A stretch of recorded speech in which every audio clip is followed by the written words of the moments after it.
Hi,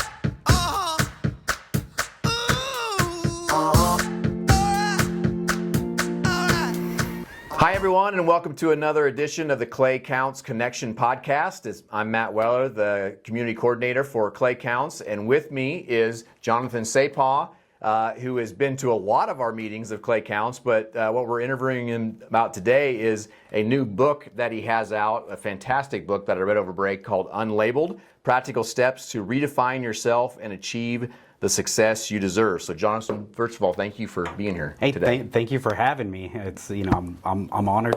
I was actually a little shocked when you reached out to me, and but I'm grateful for the opportunity. You bet. Well, first of all, just talk a little bit about how you got connected with Clay Counts and in the role that you have around this community. Well, I work for Pawnee Mental Health. I do community engagement for all 10 counties. And that kind of led me to connecting with people like you, Lori, and others with the Clay Counts Coalition. I really just, I really dug all that y'all do here in Clay County. And I would say out of the 10 counties, Clay County, there's, it's something a little special about it. Yeah, absolutely. So in the middle of you coming to these meetings, we found out that you had just completed the book. I mean, this was just published not very long ago, correct? Right. Yeah, about 2 months ago. Yes. So I read it over break. Like I said, it's fantastic. So what I love about the book is it's not just a self-help book. Right. It's really opening up about your life, which in my opinion was extraordinary, especially coming from an education standpoint. So you start the book, each chapter you talk about parts of your childhood and adulthood, but then you apply it to life, which is wonderful. So start by talking maybe a little about your childhood, because in my opinion, it was truly unbelievable, especially from an educator standpoint. And then you had a lot of trauma in your life early on, and then how that influenced you growing up. Yeah, I mean, my biological father, he left when I was about 3 years old. So I had a lot of that abandonment feeling as I was growing up. But a few years after that, my mom remarried, and the guy that she married, he wasn't a very nice guy, and for several years, I endured a lot of verbal abuse. A lot of it was just tearing me down, tearing me down for 3-4 years, and so much so that after he left, a lot of that trauma stuck with me for a while. Yeah, and I as a former teacher, as a former principal, I've seen a lot of those situations before, and so that really resonated with me. And you were diagnosed with, everything from failure to thrive, emotional behavior disorder, ADHD, bipolar disorder. You talked about all that in the book. You were even admitted to a psychiatric for a while, right? So labels is the theme of the book, getting those labels and becoming unlabeled. Exactly. So, talk about how those labels affected you and brought you to where you're at today, and maybe how hard it was to get rid of those labels. Yeah, the first thing I always like to put out there is, no matter what kind of trauma you go through, it's never good to bottle that up. And that was one of the, kind of one of the key messages that I always try to remind people is, hey, what you don't let out will get out eventually. The problems that you don't deal with oftentimes come around, and they have a tendency to deal with you. And so that kind of happened to me growing up is, I bottled a lot of stuff up. I kind of put on this mask, this facade, and, but internally, I had such, so many of these labels that had got placed on me, just feeling like I wasn't good enough, like I was unwanted. Being told that I would never amount to anything. And, this is all before the age of 10. And so leading into middle school, and, I kind of just kept to myself, kept everything bottled up. And, little by little, it was like, it was just that pressure building up. And, one day it was like the lights flipped and I didn't care anymore. And that led to a lot of what started out as getting lunch detention, in school suspension, ended up turning into a little bit more serious things like, where I was getting kicked out of school, where I was getting arrested and expelled from the district and now having to relocate to a different district. Yeah, and that happened throughout, even all the way into high school. Oh, yeah. I mean, at one point in time, I got kicked out of one school district, had to move across town to my father's, who I hadn't seen in years, and I had to go to another school, and I got kicked out of that school, and I had to go right back to the school that kicked me out 2 years before. And kind of, my mom, kind of had to plea with them to, let me back in. But also, and I think this is unfortunately things that happen in the educational world, those labels transferred with you to the new. So it wasn't, I mean, in the book you talked about wanting a fresh start, and it was really challenging to ever get a fresh start because everybody knew those labels that you had. Yeah, I think it was day one at the, for my second year of 7th grade. I think it was day one I went in kind of with this attitude like, you know what, maybe this is a time for a fresh start. And upon arriving to school, going to the front office to get my schedule, I was approached by the principal of that school, and the principal was very versed in my record. He knew everything that I had done, and his approach was, I'm not going to tolerate that here. And so it was like from day one, it was like, oh, okay, so this is the type of kid you are. Yeah. And I mean, as an educator, like, sometimes when a kid feels like, well, if this is what you think I am, then this is how I'm going to act. Now I'm going to show you. Right. Yeah, and especially in middle school when those are such formative years. And what I felt was fascinating was you had one conversation that stood out to you with your stepdad. You said literally changed the course of your life. And it's really interesting because that doesn't happen very often to people where they can go to one specific time. So talk about that. Yeah, I mean, that kind of goes. A few years later after I dropped out of high school in the 10th grade, and I was lost. I found myself in a real dark place. I was, using like drugs and alcohol. And, while everybody had their daily routines, parents wake up, they go to work. I mean, I had nothing. I would literally just sit in my garage and, kind of watch everybody go to where they're supposed to go, and me wondering, like, I don't have that. And this was day after day for, I'd say, a good almost 2 years after I dropped out of high school. My stepdad, who came into my life when I was about 12, he's always been a great guy. He's probably one of my favorite people. But early on, I kind of kept him at arm's length, right? I didn't have that many positive experiences with father figures, so I kind of just kept to myself. He kept to himself, and over the years, he kind of watched me almost like devolve into, this place of just complete, isolation, just lost. And, but he's never been afraid to speak up.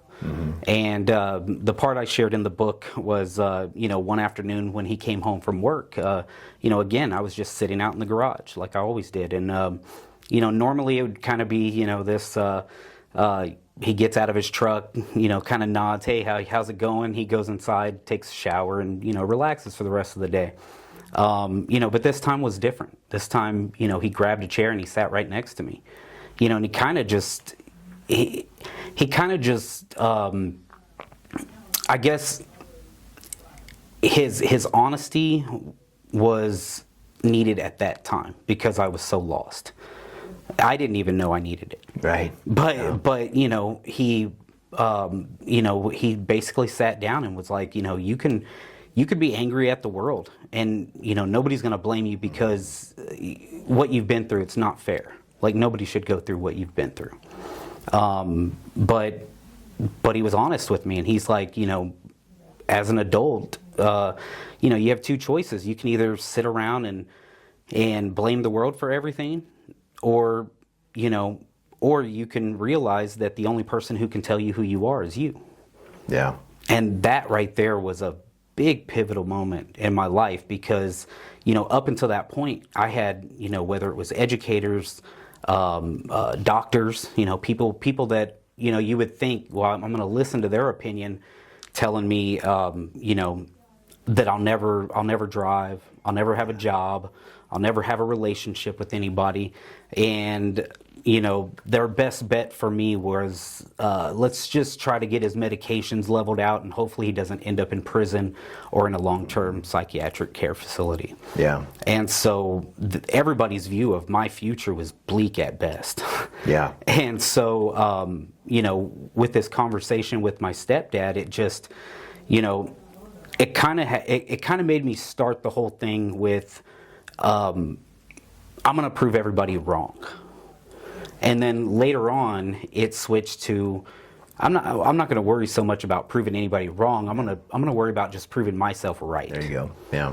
And so, but that little, I'm going to prove them wrong, that little defiant attitude or feeling, it helped at the beginning. Sure. And little by little, I started, doing just small things, like going out and driver's education, getting my license. Well, if I could get my license and they said I'd never drive, then how many other things can I do that they told me I couldn't? Yeah. And so that kind of just started this whole, I'm big on goal setting. So it just started, goal after goal after goal. It started with the list of all the things that they said I'd never be able to do. Once I did all that, then I was like, okay, well, now let me write a new list and find other things and see if I can do those things. Yeah. And it went from a GED to how many degrees do you have now? I went to graduate school. Yeah. So I have a master's degree. Yeah. And you're a youth speaker. You're a appointed special advocate for the 8th Judicial District in Kansas. Obviously, we talked about Pawnee mental health. You student success coach. You go to speak all over the place, which is really cool. That you're not only overcame this, but then you also are using it to help others, which is fantastic. But lots of roadblocks. You call them detours. Many of these occurred in your adult life as well. It's not just your young life. So talk about how you handled these roadblocks and how they helped kind of shape you. Yeah, a lot of these roadblocks are, I kind of break it down in where you have, you either have roadblocks or you have speed bumps. And, everybody knows that, when you're driving over a speed bump, it causes you to slow down a little bit because you don't want to hit it wrong, right? You want to hit both wheels at the same time. But all it's really doing is causing you to slow down a little bit. So like some things in life that pop up, hey, I'm running late to work, or I forgot to bring my speech notes and I have a presentation at school today. All these are like speed bumps that you can kind of overcome. You may have to slow it down a little bit, but you can generally go in the same direction and still get where you're trying to go. Other things that I consider roadblocks are when you're going down a general direction. Say you have a goal. For instance, for me, it was the first time I tried to join the Army. And, everything was going great until they pulled my juvenile record. And once they pulled my juvenile record, I had to then go and get all my notes from the psychiatric hospitals that I stayed in.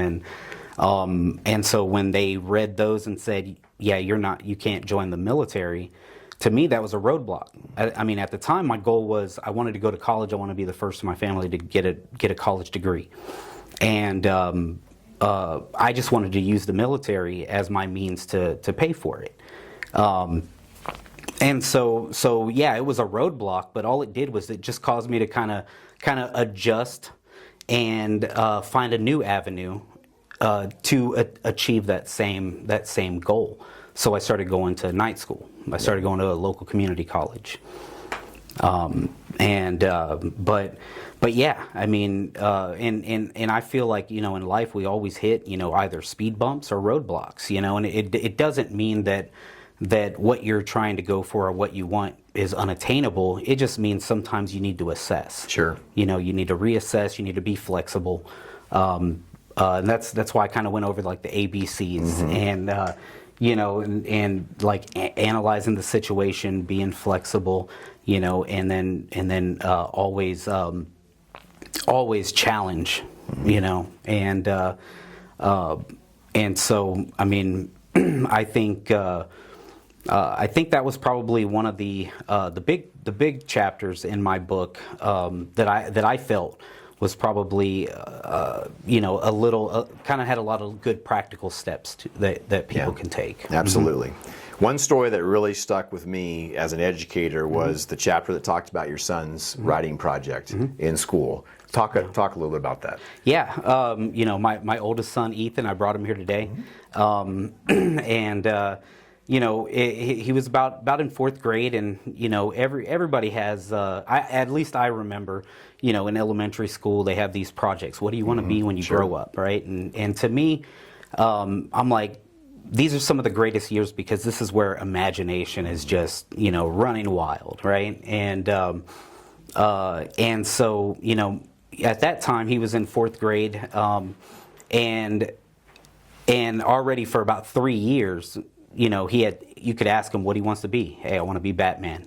I want to be Batman. I mean, he said it so much that I started thinking like, what, maybe he will be Batman, But so I got excited because I knew what project he was working on, and so it was a bit of a shock to me when he brought his finished project home, and here I am looking at the card saying what I want to be when I grow up, and when I opened it, it said fireman. Yeah. And I looked at my son and I'm like, do you want to be a fireman? And he was honest. He goes, well, my teacher said I can't be Batman. And right there, I kind of, it had me feeling a certain kind of way, just because, like why would you tell a kid like that they couldn't be something? Well, and it probably in a small way brought you back to a little bit of your life as as a young person too. Right, absolutely. Yeah. And but sitting down with my son and really getting to the kind of the core, like well, what is it about Batman do you like? And for him at the time, it was all the gadgets. It was the cool gadgets. And so I just started thinking, application. Okay, well, maybe that leads to mechanical engineering or something along the technical field. And but to have him just put fireman, something he has no interest in, now he's not even thinking about a future at all. He's just thinking, I can't be Batman, instead of after we had our conversation and really breaking it down and saying, hey, well, you can still be Batman, but it's because you want, you like all the cool gadgets. You really want to get into stuff like that. Yeah. So that's where his interest was at fourth grade. And I'm like, well, we need to nurture that thing. Yeah, shift the narrative. Absolutely. Yeah.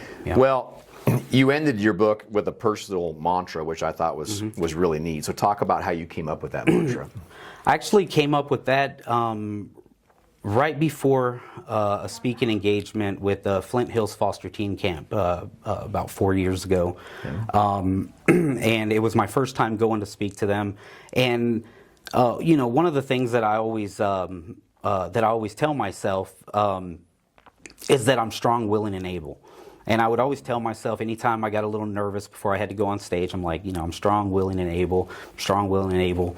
And it kind of just came out organically at the end of that talk with the foster teens, where I kind of just ended it with telling them, this is what I recite to myself, is I am who I choose to be. I am great, and this I see. I am strong, willing, and able to live my life as me, to live my life unlabeled. And they liked it so much, we ended up putting it on the back of their T-shirts. And fantastic. It was kind of something that I was able to, give to them, and that I give them my blessing. They can continue using that as a slogan. It helped me, so I'm thinking, hey, well, maybe this little mantra can help others. Yeah, absolutely. It's a fantastic book. And you have some copies here. Yep. Yes. Yeah, I actually I brought some copies. I wanted to donate 10 books to your Y-Link that I had the honor to help out with your annual conference that y'all had, and I got to meet a bunch of the officers that y'all had in Y-Links, and so I wanted to bring about 10 books down and put them in their hands, because that's who I made it for. Well, that's fantastic. I appreciate you doing that. Yeah, absolutely. So, again, the book's called Unlabeled, Practical Steps to Redefine Yourself and Achieve the Success You Deserve. Jonathan, thank you for being here. Appreciate you, and good luck in your journey. All right, thank you. Okay, thanks for watching this edition.